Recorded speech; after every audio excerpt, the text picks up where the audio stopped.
বিশ্বজুড়ে আগুন লাগিয়ে মুখে শান্তির বুলি, এ যেন ইসরায়েলের চেনা রূপ। আজ যারা নিজেদের আত্মরক্ষার কথা বলে যুদ্ধ চালায়, তাদের কার্যকলাপ বিশ্লেষণ করলে স্পষ্ট দেখা যায় পবিত্র কোরআনে ইসরায়েলি জাতি সম্পর্কে করা ভবিষ্যৎবাণী আজ বাস্তবে রূপ নিচ্ছে।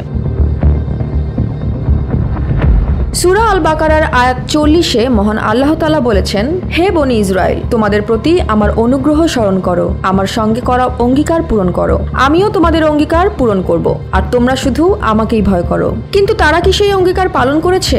না, বরং তারা পরিণত হয়েছে ধোঁকাবাজ, অকৃতজ্ঞ এবং নির্মম এক জাতিতে। ইসলামী ইতিহাস, মানবতা ও মানবাধিকারের প্রতিটি সীমা তারা বারবার অতিক্রম করেছে। সূরা আল বাকারার 41 ও 42 নম্বর আয়াতে আবারও বলা হয়, তোমরা সত্যকে মিথ্যার সঙ্গে মিশিও না, জেনে শুনে সত্য গোপন করো না। আজকের ইসরায়েল জাতি ঠিক এই কাজটিই করছে। সত্যকে মিথ্যার আড়ালে লুকিয়ে ফিলিস্তিন জুড়ে চালাচ্ছে গণহত্যা। গাজা আজ মৃত্যুপুরী। প্রতিদিন বোমা, শিশুর আর্তনাদ, আল আকসা মসজিদে হামলা, মুসল্লিদের উপর গুলি, নিরীহ মানুষের জমি দখল, এসবই এক নির্মম ষড়যন্ত্রের বাস্তব চিত্র।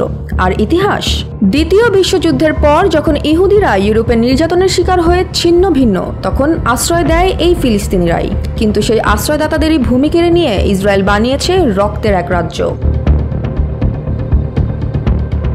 সর্বশেষ ইরানে হামলা চালিয়ে ইসরায়েল আবারও প্রমাণ করল এই জাতির মধ্যে কোনো শান্তি নেই, আছে শুধু লোভ, দখল আর ধ্বংসযজ্ঞের নেশা।